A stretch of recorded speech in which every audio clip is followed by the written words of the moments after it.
Hey hello everyone, welcome back to my channel. കുറേയായി ഈ ഒരു ബിരിയാണി കഴിച്ചിട്ട്. ഇപ്പോൾ റെഡിയാക്കിയാലോ? ചിക്കൻ ഫ്രൈ ആക്കിയിട്ടല്ല ഈ ബിരിയാണി ഉണ്ടാക്കുന്നത്. എനിക്ക് സാധാരണ ചിക്കൻ പൊരിച്ചതല്ലാതെ വേറൊന്നും എനിക്ക് ഇഷ്ടമുണ്ടായിട്ടില്ല. പിന്നെ ഈ ഒരു ബിരിയാണി കഴിച്ചതിന് പിന്നെ എനിക്ക് ഭയങ്കര ഇഷ്ടമാണ്. അതുകൊണ്ട് ഞാൻ വീണ്ടും ഉണ്ടാക്കാൻ പറഞ്ഞതാണ്. കുറേയായി ഇപ്പം ഉണ്ടാക്കിയിട്ട്. കാര്യമായിട്ടൊന്നുമില്ല. ആദ്യം തന്നെ നമ്മൾ ആവശ്യത്തിൽ വേണ്ട ചിക്കൻ എടുക്കുക. എന്നിട്ട് ചിക്കൻ, പിന്നെ തൈര്, മല്ലിച്ചപ്പ്, പുതിന, പിന്നെ കുരുമുളക്, ജീരകം, ഇങ്ങനത്തെ ഐറ്റംസ് ഇല്ലേ, ഇതെല്ലാം കൂടി ഒന്ന് മിക്സ് ചെയ്തിട്ട് വെക്കണം. വേണ്ട എല്ലാ പൊടിയും ആഡ് ചെയ്തു. എന്നിട്ട് അതെല്ലാം മിക്സ് ചെയ്തിട്ട് പിന്നെ നമ്മൾ എന്ത് ചെയ്യുന്ന വെച്ചാൽ ഈ ഉള്ളി എല്ലാം ഫ്രൈ ചെയ്തെടുക്കുന്നുണ്ട്. ഉള്ളി എടുത്തിട്ടുണ്ട്, ഒരു 2 ഉള്ളി എടുത്തിട്ടുണ്ട്. അത് ഫുള്ള് ഫ്രൈ ചെയ്തെടുക്കുന്നതാണ്. അതും കൂടി ഇതിൽ മിക്സ് ചെയ്യണം. പിന്നെ ഫ്രൈ ചെയ്തതിലേക്ക് അണ്ടിപ്പരിപ്പ്, മുന്തിരി ഇങ്ങനത്തെയും ഫ്രൈ ചെയ്തെടുക്കുന്നുണ്ട്. പിന്നെ റൈസിന് വേണ്ട എല്ലാം സെറ്റാക്കി എടുക്കുന്നുണ്ട്. എന്നിട്ട് പിന്നെ റൈസ് അതിലിട്ടിട്ട് കുറച്ച് സമയം ഇളക്കുന്നുണ്ട്.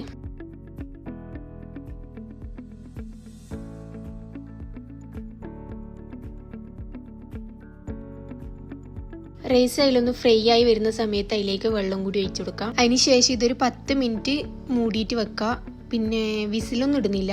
സാധാരണ ഇങ്ങനെ ജസ്റ്റ് മൂടിയിട്ട് വെക്കുന്ന മാത്രമേ ഇല്ല. എന്നിട്ട് 10 മിനിറ്റ് വെച്ച് വെള്ളം ഒന്ന് വറ്റി വരുന്നത് വെയിറ്റ് ആക്കിയതാണ്. പിന്നെ നമ്മൾ നേരത്തെ ചിക്കനെല്ലാം മിക്സ് ആക്കി വെച്ചിട്ടുണ്ടായിട്ടേ, അത് ആദ്യം ഇടാം. പിന്നെ റൈസ് ഇടാം. പിന്നെ അതിൻ്റെ ഇടയ്ക്ക് മല്ലിയിലും അതെല്ലാം മിക്സ് ആക്കിയിട്ടില്ല, അതിടാം. എന്നിട്ട് പിന്നെ ലാസ്റ്റ് ദം ചെയ്തെടുത്തിട്ടുണ്ട്. അത് നമ്മളെ ബിരിയാണിൻ്റെ ഫൈനൽ ലുക്ക്. അപ്പോൾ എൻ്റെ വീഡിയോ ആദ്യമായിട്ടാണ് കാണുന്നതെങ്കിൽ പ്ലീസ് സബ്സ്ക്രൈബ് മൈ ചാനൽ.